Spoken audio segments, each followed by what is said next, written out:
అందరికి నమస్కారం. నేను మీ Ashok Kumar. Welcome to our channel. సూటిగా విషయానికి పోతే సాక్షిలో ప్రధాన శీర్షికలో ఈ వార్త రాసినారు. వాస్తవాలు దాచి అడ్డగోలు రాతలా అంట. సెల్ఫ్ డబ్బా అంటే ఇదేనేమో. వీడి గురించి ఈడే చెప్పుకున్నాడు. వాస్తవాలు దాచి అడ్డగోలు రాతలా అని. విషయంలోకి పోయి చూద్దాం. రైతుల సంక్షేమానికి కాంక్షిస్తూ నిరాటంకంగా ఉచిత విద్యుత్కు గత సర్కారుకు చారిత్రక ఒప్పందం. అదేదో సినిమాలో అన్నట్టు ఈ పాయింట్ గుర్తుపెట్టుకొని మళ్ళీ మాట్లాడుకుందాం. సౌర విద్యుత్ అత్యంత చౌకగా సరఫరా చేస్తామని కేంద్ర సంస్థ సెకీ నాడు స్వయంగా లేఖ రాసింది. ఇది వీళ్ళు రాసిన ప్రధానమైన వార్త.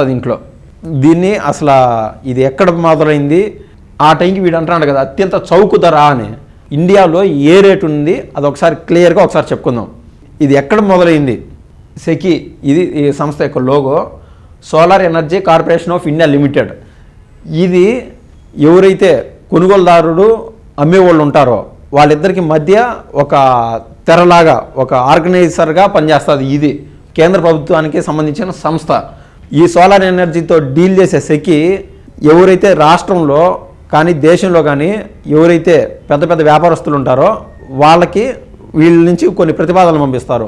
మీరేమన్నా సోలార్ ఎనర్జీ పైన డీల్ చేయగలరా, తద్వారా లాభం అంటూ ఉంటుంది అని చెప్పి వీళ్ళు కొన్ని మెమరాండం తయారు చేసి చాలామంది వ్యాపారస్తులకి వీళ్ళ యొక్క మెమరాండం పంపిస్తారు. ఆ కోవలో గౌతమ్ అదానీ ఆయన ముందుకు వచ్చి రాజస్థాన్లో ప్లాంట్ పెట్టేదానికి సిద్ధపడినాడు. అది అక్కడ దాకా జరిగిన విషయం. ప్లాంట్ పెట్టిన ఆయన ఏం చేయాలి? సరఫరా చేయాలా ఎవరికి? వినియోగదారులు అంటే ఎవరు? పెద్ద మొత్తంలో కదా ఆయన చేస్తుంది. కొన్ని రాష్ట్రాలని ఎంచుకుంటాడు. ఆ రాష్ట్రాలకి సరఫరా చేసే విధంగా ఆయన రాజస్థాన్లో పెట్టిన ప్లాంట్లో 4000 మెగావాట్లకు సంబంధించిన విద్యుత్ తయారీ కోసం రాజస్థాన్లో ప్లాంట్ పెట్టినాడు. ఈ రోజుకి ఏదైతే ఆయన రాజస్థాన్లో ప్లాంట్ పెట్టినా అంటున్నాడో దాని నుంచి ఇప్పుడు దాకా ఉత్పత్తి అనేదే జరగల. కొన్ని కోట్లు చేతులు మారినాయి.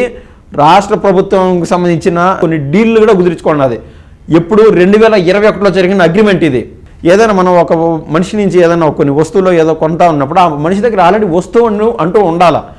వస్తువే లేని దానికి, వస్తువు అంటే నేను ఇక్కడ ఇన్ ద సెన్స్ ఈ సెకీ వాళ్ళతో ఏదైతే డీల్ చేసుకున్నారో సోలార్ ఎనర్జీ పలానా చోట రాజస్థాన్లో ఉంది అని, అసలు ఆడ సోలార్ ఎనర్జీ అనేది ఉత్పత్తే గల అయిపోయిన పెళ్ళికి మేళాలు ఎందుకనో లేదా కొన్ని ఏదో సామెతలు అంటారో అసలు అక్కడ ఏమీ లేని దానికి డొల్ల అనే దానికి ఒక బూచిగా చూపించి అక్కడ ఆల్రెడీ విద్యుత్ అంటూ తయారవుతుందని చెప్పి రాష్ట్ర ప్రభుత్వం ఆల్రెడీ అగ్రిమెంట్లో దిగింది. అసలు అది ఏ విధంగా దిగింది అగ్రిమెంట్లోకి క్లియర్ కట్గా చెప్తాను. 2021 ఆగస్టు 7వ తారీఖున గౌతమ్ అదానీతో జగన్మోహన్ రెడ్డి గారు మొట్టమొదటిసారి మీటింగ్ అవ్వడం జరిగింది. ఇదే సాక్షియోడు అదే అంత పెద్ద వ్యాపారస్తుడితో ఇండియా లెక్కలో నెంబర్ 1 గౌతమ్ అదానీ, ప్రపంచ లెక్కలో టాప్ 10లో ఒకడు గౌతమ్ అదానీ. ఆయనే కనిపిస్తే ప్రధాన శీర్షికల్లో దంచోదులు వింటాడు. గౌతమ్ అదానీ జగన్మోహన్ రెడ్డి మీట్ అయినారు, రాష్ట్రానికి ఎంత మేలు జరుగుతుంది, ఎన్ని ఉద్యోగాలు వస్తున్నాయి, ఇవన్నీ ఆఖరికి కోరే నాయన సాక్షి కూడా ఏలేకపోయినాడంటే దాంట్లో ఎంత లోతున్నది, ఎంత డెప్త్, ఎంత అవినీతి జరిగింటుంది అనుకుంటేనే అసలు ఫీజులు ఎగిరిపోతాయి. కనీసం అసలు ఆడ వస్తువు దానికి వీళ్ళు డబ్బులు పెట్టి ఎన్ని డీల్స్ అన్నీ జరిపినాయి, మెమరాండం ఆఫ్ అగ్రిమెంట్లు ఎన్ని జరిపినాయి. వస్తువే లేదు ఆడ రాజస్థాన్లో, అసలు ఉత్పత్తే జరగల ఈ రోజుకి కూడా. అయినా ఈ అగ్రిమెంట్లోనే జరిగినాయి. సరే, 2021 ఆగస్టు 7వ తారీఖున మొట్టమొదటి మీటింగ్ జరిగింది. ఎవరికి? అప్పటి మన రాష్ట్ర ముఖ్యమంత్రి జగన్మోహన్ రెడ్డి గారికి, అదేవిధంగా గౌతమ్ అదానీకి. తర్వాత సెప్టెంబర్ 12వ తారీఖున సెకండ్ మీటింగ్ జరిగింది. ఎందుకు? గౌతమ్ అదానీ జగన్మోహన్ రెడ్డి గారితో ఏం చెప్పారు? సెకీ అనేవాళ్ళు మీకు లేఖ రాస్తారు, మీరు ఇమ్మీడియట్గా అప్రూవల్ చేసేయండి అని. గౌతమ్ అదానీ ఎవరికి చెప్పాలి? ఫస్ట్ ఆఫ్ ఆల్ సెకీకి చెప్పాలా, కేవలం సెకీతో డీల్ చేయాలా. ఈ సెకీ వాళ్ళు రాష్ట్ర ప్రభుత్వాలతో డీల్ చేయాలా. ఇది రియల్ ప్రాసెస్గా జరగాల్సింది. కానీ గౌతమ్ అదానీ జగన్మోహన్ రెడ్డిని డైరెక్ట్గా కలిసాడు. వీళ్ళంటాను ఏంది? అసలు జగన్మోహన్ రెడ్డికి అదానికి ఏమి సంబంధం అనేది వీడు ఈ రోజు వాపోతున్నాడు ఈ సాక్షివాడు. అయితే వాళ్ళిద్దరి మధ్య ఈ మీటింగ్ ఎందుకు జరిగింది ఈ రోజుకి నువ్వు చెప్పలేకుండావే. సరే, ఆ సెకండ్ మీటింగ్ 2021 సెప్టెంబర్ 12వ తారీఖున జగన్మోహన్ రెడ్డికి అదానికి మధ్య సెకండ్ మీటింగ్ జరిగింది. ఆ మీటింగ్ జరిగిన తర్వాత ఆయన వెళ్ళిపోయినాడు అదాని. ఆ మీటింగ్లో జరిగిన చర్చలు ఏంటంటే సెకీ అనేవాళ్ళు మీకు లేఖ రాస్తారు, ఇదే నెల సెప్టెంబర్ 15వ తారీఖున మీకు లేఖ రాస్తాను, నాకు ఇమ్మీడియట్ అప్రూవల్ కావాలని చెప్పినాడు. ఏ విషయమైనా ఒక గవర్నమెంట్ డీల్ చేస్తుందంటే ఒక ప్రపోజల్ వచ్చినప్పుడు కనీసం ఒక క్రాస్ చెక్కింగ్స్ కానీ సంబంధిత శాఖకు సంబంధించి కొన్ని విచారణలు అన్నీ జరుపుకుంటారు. ప్రజలకి ఇది ఏమైనా మేలు చేకూరుస్తుందా, లేదా ఇక్కడ కాకుండా మన రాష్ట్రంలోనే సోలార్ ఎనర్జీ పెట్టి తయారు చేస్తే రాష్ట్ర ప్రజలపైన భారం పడకుండా ఇంకొంచెం తగ్గుతా అదనేది లాజిక్. ఒక చిన్నపాటి విచారణ లేకుండా ఆగమేఘాల మీద యుద్ధ ప్రాతిపదికన ఆగస్టు 15న సెకీ నుండి ఉత్తర్వులు రాష్ట్ర ప్రభుత్వానికి వచ్చినాయి.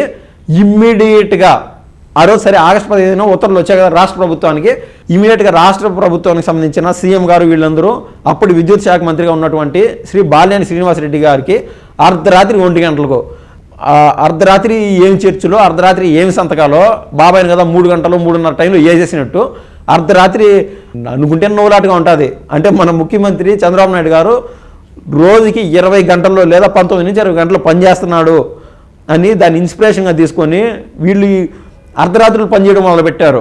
ఏది ముసుగు వేసి ఒక చెత్త అవినీతి పని కోసం అర్ధరాత్రి 2 గంటలకు సంతకం అడిగినాడు.